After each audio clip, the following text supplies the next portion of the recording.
I've got a number of complimentary plays for Sunday's NFL card coming up in a moment, but I wanted to take a second and talk about college basketball. Yesterday, I was going for a fifth straight top-rated 15-dime best bet in college hoops in 5 days. I came up a half point short. I had St. Joe's -3.5 against Loyola of Chicago. The Hawks only won by 3. But listen, yesterday more or less completed the non-conference portion of the start of the season, as most teams will take winter break, and when we come back here at the beginning of January, that's when really the start of conference hoops starts. But I went 10-3 in non-conference play, and they were all top-rated 15-dime best bets. 10 out of 13. Hey, I'm pleased as punch. If you're a customer, you should be as well. Now, a lot of guys will skip the non-conference portion of the schedule.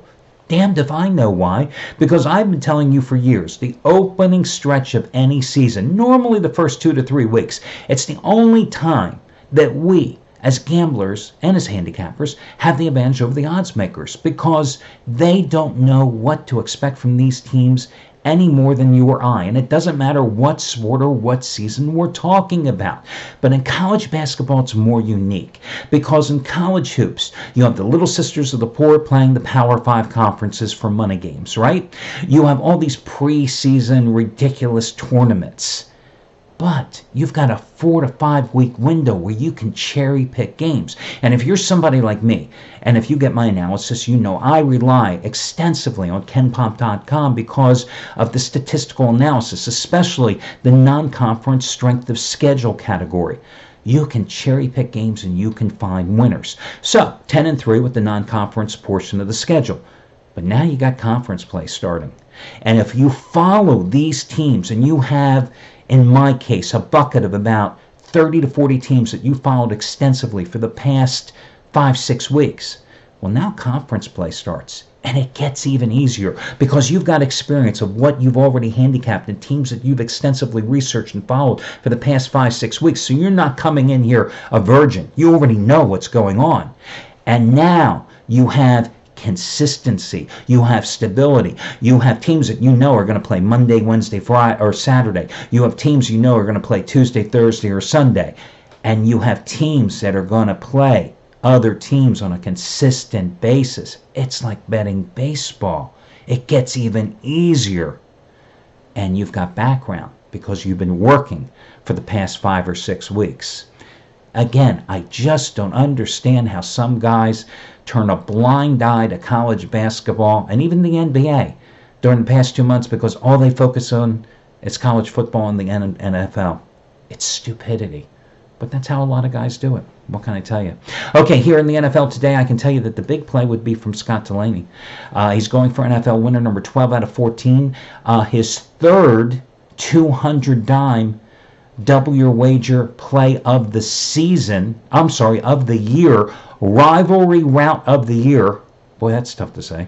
It goes at 1 o'clock Eastern Time. His first 200-dimer was the Seahawks over the Vikings 2 Mondays ago. His second 200-dimer was in the Las Vegas Bowl with Fresno State over Arizona State 2 Saturdays ago. He's on a 121-95 roll with 100-dime plays, including Ohio over San Diego State a couple of nights ago in bowl action. This play is twice as strong. 4 times stronger than his 50-dime total winner yesterday, Army in Houston, going over the total by 26 points. And you get it for half price by using coupon code HALF. $10 bettors have made a little over $21,000 with his plays 50 dimes or higher as he goes for winning day number 20 out of 29. And over the past 28 days, he's made $10 bettors a little over $8,700. Also, quick props going out to Jack Brayman, who yesterday made it winning day number 6 in a row with his 11th ever 100-dime college football release since joining the site with LA Tech over Hawaii. That on the heels of his 10th ever 100-dime play with Marshall earlier this week in bowl action over, who did they beat? South Florida. Today, 7th ever top-rated 100-dime NFL release, Minnesota-Detroit. You get it for over half price off as it goes for winning day 7 in a row by using coupon code JACK. All your other discount codes and coupons are over on our own page. Let's get to your complimentary plays. Today, the first play I like is going to be the Cleveland Browns. Why not? Go with the Cleveland Browns. They jumped out to a 28-0 lead at Cincinnati in that first meeting a couple of weeks back. Baker Mayfield had the big game in that one. I'm going to go with them again. That was a game in which they knocked out Andy Dalton, which forced the Bengals to turn to Jeff Driscoll. And listen, Jeff Driscoll is not the answer. Browns coming off that impressive win last Saturday at Denver, so they have the extra prep day. The Bengals just snapped the 5-game losing streak by beating the Oakland Raiders last Sunday at home. I used the Bengals as a complimentary play on the video last week. But listen, big deal. You beat the Raiders, and you beat them at home. Again, big deal. I'm going to go with Baker Mayfield and the Browns. Mayfield has completed 70% of his passes with 11 touchdown passes the last 5 games, 4 of which the Browns have won. Browns won that game 35-20, but listen, it was a 35-7 lead in the third quarter, 28-0 at halftime in that November 25th matchup. In that game, Mayfield was 19 for 26, 256 yards and 4 touchdowns. Nick Chubb had another big game in that one, 28 carries, 84 yards. He's coming off a 100-yard performance at Denver last week. I like the way the Browns' run defense continues to get better. The Broncos can run the ball. They didn't run the ball effectively last week. Trust me, I know. I had the Broncos in that game. I think they held the Broncos to like under 2 yards per carry in that contest. 38 net yards rushing overall. Jeff Driscoll last week against the Raiders, 14 for 33, 1 interception. I'm more than willing to lay the points here with them. I like Minnesota, minus the 6.5 points at Detroit.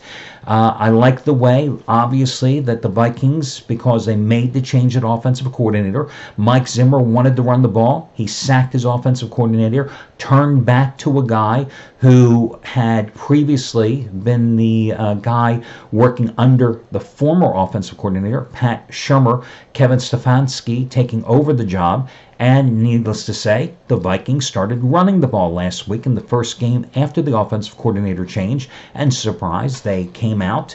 They ran the ball effectively. Dalvin Cook had a career high, 136 yards. Murray also had a good game last week in that blowout win at home against Miami. I think he had 68 yards as well. There goes my phone. Overall, they had 418 total yards in the blowout of the Dolphins, and I think 220 of them were on the ground. And I think they'll have an effective game today against a Detroit team that allows opposing running backs to average about 4.5 yards a carry. They manhandled the Lions in the first meeting back in early November. Really beat up Matthew Stafford. I think they sacked him 9 or 10 times in that game. They sacked Ryan Tannehill 9 times last week. And you think about it, Matthew Stafford, if memory serves me right, had Golden Tate still at that time. He had so many more weapons to choose from. That Lions offense, really, there's not much there with Matthew Stafford to work with. They lost that game, 14-13 last week to the Buffalo Bills. They've lost 6 of their last 8 games. Minnesota has something to play for. Detroit has nothing to play for other than another postseason going home to watch the playoffs on TV. So I'm going to go with Minnesota in this one. I'm kind of surprised at how cheap this price is. 6.5. I really thought Minnesota would be laying 9 in this game. So I am stunned at how cheap this price is. I don't get it. So I love Minnesota in this game. Another game that I'm going to go with is Miami, minus the 3.5 points at home against Jacksonville. Jacksonville, seriously. Their one road win this year was what? Their season opening win against the New York Giants. They've lost 5 straight road games since then. They've lost 9 of their last 10 overall. Okay, Miami got blown out at Minnesota. But this is a Miami team that is on the verge of going 7-1 at home if they win today.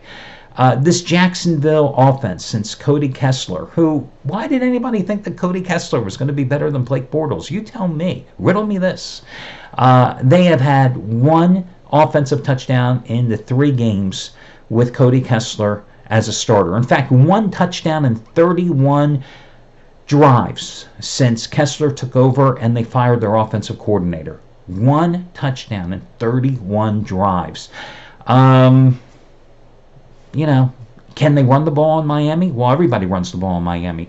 But has Jacksonville shown you they can run the ball at all this year with all their injuries to the offensive line, to the unsteadiness they've had and the uncertainty they've had at running back? I don't buy it. I don't think Jacksonville is suddenly going to show up today after not showing up repeatedly week after week. Other than that shutout they pitched against the Colts a couple of weeks ago, what have the Jaguars done for you lately? So I'm willing to lay the 3.5 points with the Dolphins, and I'm buying down the hook there in that case. And your other complimentary play, I like the Dallas Cowboys to rebound after having their 5-game winning streak snap with that loss 23-0 at Indianapolis last week. This is the home finale. Listen, their last 3 home games, they beat the Eagles, they beat the Saints, they beat the Redskins. Tampa's coming off a 20-12 loss at Baltimore. Before that, they lost 28-14 at New Orleans. Both games, second half collapses. Tampa run defense, number 27 in the league, giving up 128 yards per game, but more importantly, the figure that you should be concerned with is they give up 4.8 yards per carry. Their overall defense, number 28 in the league, they give up 28.8 points a game. Ezekiel Elliott, 4.7 yards per carry, right? 669 yards total rushing in the last 6 games. That's 137 yards per game. And in that 6-game stretch, not only is he averaging almost 5 yards a carry, he also has 43 catches. I say that the Cowboys are going to have to do what they do best, which is to feed him the ball. He'll get the offense cranking. This is another game. I don't understand the price. So the Cowboys lose, they get shut out, and they're only a 7-point favorite. If the Cowboys won last week in Indianapolis, would they not be laying 10 today? Is this not a bargain basement price? So I love the Cowboys in this game. Just thought of something. I may have to play this as a teaser today. Yeah, let me just think of this. Yes, I love this teaser. I love this teaser. I would play this teaser. Dallas and Minnesota. Are the Cowboys going to lose at home? No. Is Minnesota going to lose at Detroit? No. Two-team 6-point teaser. I mean, Dallas -1 at home, Minnesota -1 at Detroit. I'm telling you, that's excuse me, I just hit my camera. I'm so excited. I got to go play that teaser. That's a great teaser. Play that teaser. The hell with the complimentary plays. Play that teaser and just bank it. I'm serious. I'm very serious about it. I love that teaser.